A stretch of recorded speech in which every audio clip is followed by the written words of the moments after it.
Alors j'avais fait une première vidéo d'une terrasse qui était bien sale. Je vais vous montrer un petit peu les résultats que ça peut donner, puisqu'effectivement vous vous êtes aperçu que la terrasse elle était bien sale. Et là en l'occurrence on l'a bien nettoyée.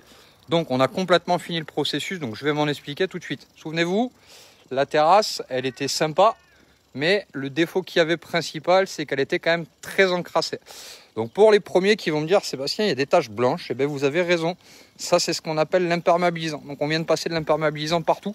Donc la terrasse, ça y est, elle est nickel. Donc moi je dis toujours, c'est quand même beaucoup plus sympa de passer une période d'après-confinement au bord de la piscine. Les beaux jours arrivent, on est en plein dedans.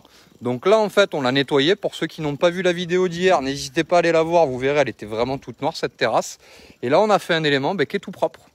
Donc voilà. Derrière, on peut le voir, hein. On voit, hein, là on a bien saturé en fait le support. Donc le support il est plein de...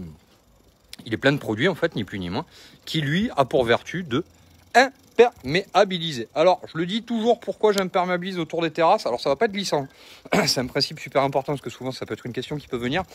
Parce que les supports que vous avez sur vos terrasses, les trois quarts du temps au bord des piscines, sont des supports dits poreux, donc ça accroche toute la misère du monde.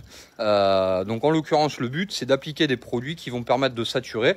Alors les premiers jours le surgras du produit est quand même légèrement glissant, on va pas se mentir, d'accord. Là ça glisse pas, hein. Effectivement, si à mon avis il se met à pleuvoir de suite, ça va être un petit peu plus compliqué.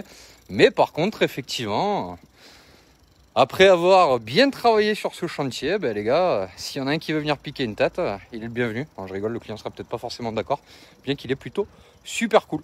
Voilà à quoi ça correspond aujourd'hui, un chantier de nettoyage de terrasse. Donc vous aurez les photos avant-après. N'hésitez pas, si vous avez potentiellement un projet de nettoyage de terrasse et que vous avez besoin de conseils, on est à votre disposition. Je vais m'attaquer au dernier bout qui est là-bas, d'accord. Et je vais imperméabiliser mes tuiles. Donc ce qui veut dire que sur ce chantier, j'aurai nettoyé et traité donc la première toiture, la deuxième, donc là les deux en tout et pour tout, il y a à peu près dans les 300 mètres carrés et il me reste un petit 100 mètres carrés à finir. Donc ça sera du bon boulot, on est bien content, donc n'hésitez pas, entre guillemets, si vous avez des projets, c'est la période. À très bientôt, ciao ciao.